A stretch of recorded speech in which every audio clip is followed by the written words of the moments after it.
My channel. So ఈరోజు మన వీడియోలో డిస్కస్ చేయబోతున్న విషయం ఏంటంటే RRB group D. Okay, so దీంట్లో మనం దేనికోసం అంటే ఈ గ్రూప్ డిలో ప్రిపరేషన్ అనేది ఎలా ఉండాలి,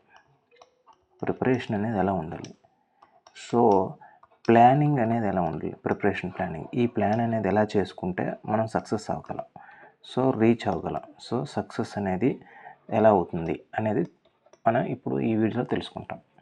సో బిఫోర్ దట్ ఒక ఇంట్రో గురించి మాట్లాడదాం. మనందరికీ సక్సెస్ అనేది ఎక్కడి నుండే స్టార్ట్ అవుద్ది, ఎక్కడంటే చూడండి. సో మీ అందరికీ తెలిసిందే 32,000 ప్లస్ మనకి జాబ్స్ అనేవి పడ్డాయి, రైటా? జాబ్స్ అనేవి 32,000 ప్లస్ వచ్చాయి. సో ఇక్కడ మీకు ఏంటంటే అన్ని బోర్డులు కలిపి 32,000. ఓకే, కానీ ఒక బోర్డు మాత్రం మనం ఎంచుకోవాలి. ఈ బోర్డు ఎప్పుడైతే సెలెక్ట్ చేసుకుంటామో అక్కడి నుండే మనకి ఈ ప్లాన్ అనేది స్టార్ట్ అవ్వాలి. ఓకే, సో మీరు అందరూ బాగా ప్లాన్ చేసి బోర్డు అనేది సెలెక్ట్ చేసుకొని ఉంటారని నేను అనుకుంటున్నాను. సో బోర్డు అనేది తీసుకొని ఉంటారని అనుకుంటున్నాను. ఓకే, బోర్డు అయిపోయింది, సెలక్షన్ అయిపోయింది. సో బోర్డు సెలక్షన్ కూడా చేసుకున్నారు.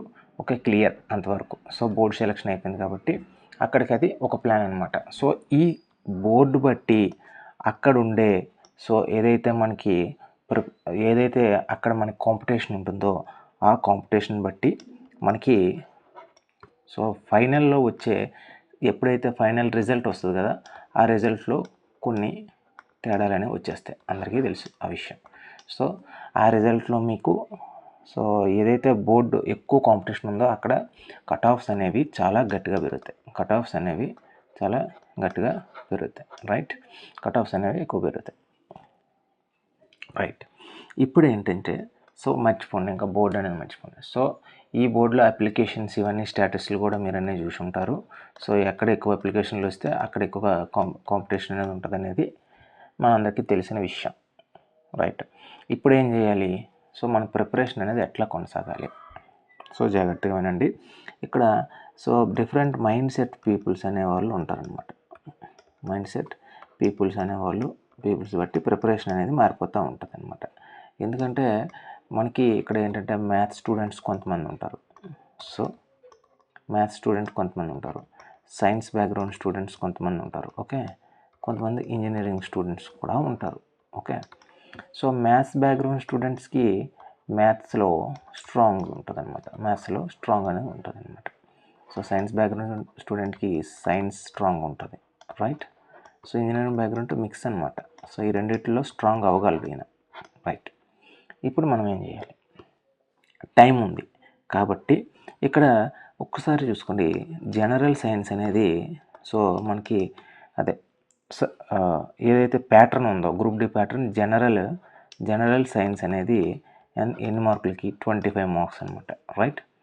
సో మ్యాథ్స్ వచ్చేసి ఎన్ని మార్క్స్కి? మ్యాథ్స్ వచ్చేసి 25 marks. General intelligence and reasoning అనేది ఎన్ని marks? 30 marks. General awareness and current affairs ఇవన్నీ 20 మార్క్స్. ఇది ఒకసారి చూడండి. సో ఇప్పటి వరకు మనకి maths, general science, so general intelligence and reasoning, ఈ జనరల్ ఇంటెలిజెన్స్ రీజనింగ్ అనేది మీ ప్రిపరేషన్లో సో మెయిన్ తీసుకోండి. సో ఎందుకంటే ఇక్కడ ఒక్క మార్కు పోయినా మీరు సెలక్షన్కి దూరం అయిపోతారు అనమాట. ఏమవుతాయి? సెలక్షన్కి అనేది దూరం అయిపోతారు. సో ఇక్కడ ఒక్క మార్క్ కూడా పోకుండా 30 అవుట్ ఆఫ్ 30 రావడానికి మ్యాక్సిమం టార్గెట్ పెట్టేసుకోవాలి ఇక్కడ. సో ఇది ఇక్కడ మీకు ఎన్ని మార్క్స్ వస్తాయి? 30 మార్క్స్ వస్తాయి, రైట్? జనరల్ మ్యాథ్స్ అంటారా? మ్యాథ్స్ అనేది ప్రిపరేషన్ అనేది ఎట్లా ఉండాలంటే 25 మార్క్స్ ఇస్తారు. సో ఇక్కడ మీకు వచ్చేసి కాన్సెప్ట్స్ అనేవి ఉంటాయి. మీకు సబ్జెక్ట్లో కొన్ని కాన్సెప్ట్స్ అనేవి ఉంటాయి, ఆల్రెడీ మీకు తెలిసిందే.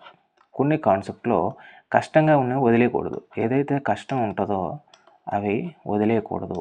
కష్టంగా ఉండేవి ప్రిపరేషన్లో ఫస్ట్ పెట్టేసుకోవాలి. ఏదైతే మీరు ఆల్రెడీ ప్రిపేర్ అయ్యి ఉంటారు కదా వేరే ఎగ్జామ్స్ కూడా, సో అలాంటివి ప్రాక్టీస్ చేయాలి. ఏం చేయాలి? ప్రాక్టీస్ చేయాలి. ప్రాక్టీస్ చేస్తూ ఏదైతే మనకి రాని సబ్జెక్ట్ ఉందో ఆ సబ్జెక్ట్ని ప్రిపరేషన్లో ఫస్ట్ ప్రయారిటీ కింద పెట్టుకొని ప్రిపేర్ అవ్వాలన్నమాట. రైటా? ప్రిపేర్ అవ్వాలి. సో ఈ 25 మార్క్స్లో మనం పెట్టుకునే టార్గెట్ 20+ అనేవి ఉండాలన్నమాట. 20+ అనేది ఉండాలి. ఇలా ఉన్నట్టయితే మీకు మ్యాథ్స్ అండ్ రీజనింగ్ అనేది ఈ రెండు కూడా 55 మార్క్స్కి ఉంది కదా. ఈ 55 మార్క్స్లో మీకు రావాల్సినవి 50 మార్క్స్ అనేవి ఖచ్చితంగా వచ్చాయనుకోండి, యువర్ సెలక్షన్ అనమాట. సెలక్షన్లో నువ్వు ఖచ్చితంగా ఉంటావు. ఎందుకంటే నెక్స్ట్ ఉండే సబ్జెక్ట్స్ ఏమి?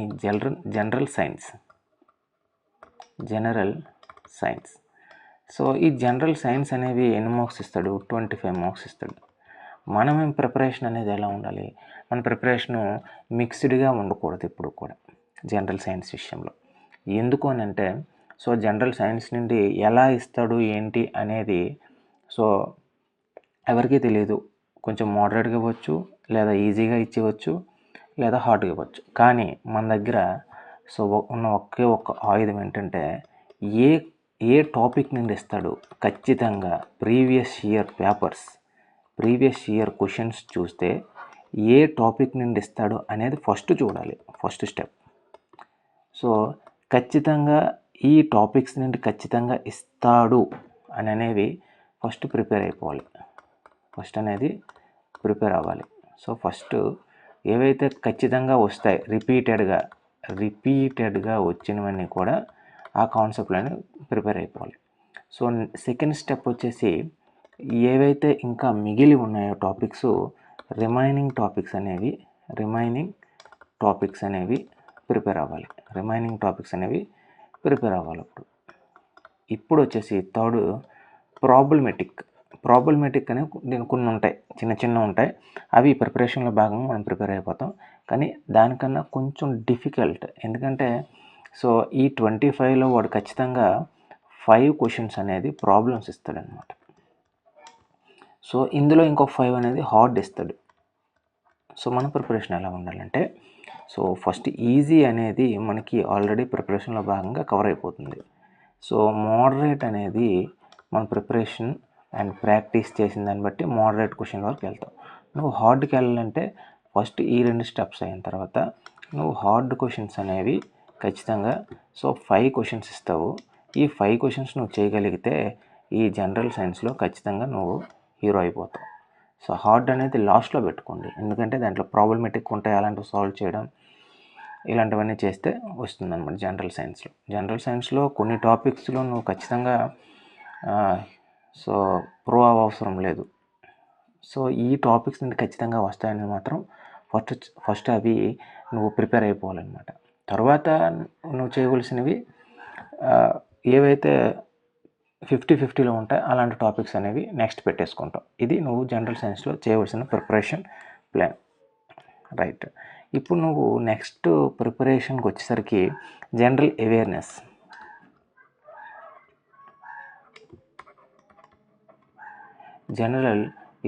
అనమాట. ఈ general awareness and current affairs ఇక్కడ ఈ విషయానికి వచ్చేసరికి ఇక్కడ ఎక్కడి నుండి ఇస్తాడో ఇది ఒక పెద్ద మహాసముద్రంలా ఉంటుంది అనమాట.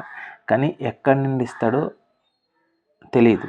సో నీకు దీనికి ప్రీవియస్ ఇయర్ క్వశ్చన్స్ అనేవి ప్లస్ మొన్న జరిగిన ఏఎల్పి అయింది కదా, అది జేఈ అయింది కదా, జూనియర్ ఇంజనీర్, తర్వాత ఆర్పిఎఫ్ అయింది కదా, ఇవి ఈ ఎగ్జామ్స్ యొక్క ప్రీవియస్ పేపర్స్ చూసి ఈ క్వశ్చన్ పేపర్స్ బట్టి మనం సో జనరల్ అవేర్నెస్ అనేది ప్లస్ కరెంట్ అఫైర్స్ అనేది ప్రిపరేషన్ అనేది కొనసాగించాలి. సో ఖచ్చితంగా వస్తాయి అనేది మాత్రం ప్రిపేర్ అవ్వాలి. ఇలా మనం చూసుకుంటే మనం ఈజీగా స్కోరు 75+ అనేది చేసుకుంటే సెలక్షన్ అనేది ఖచ్చితంగా మన దగ్గర ఉంటుంది అన్నమాట. ఇది ప్రిపరేషన్ ప్లాను. నెక్స్ట్ వీడియోతో మళ్ళీ కలుద్దాం.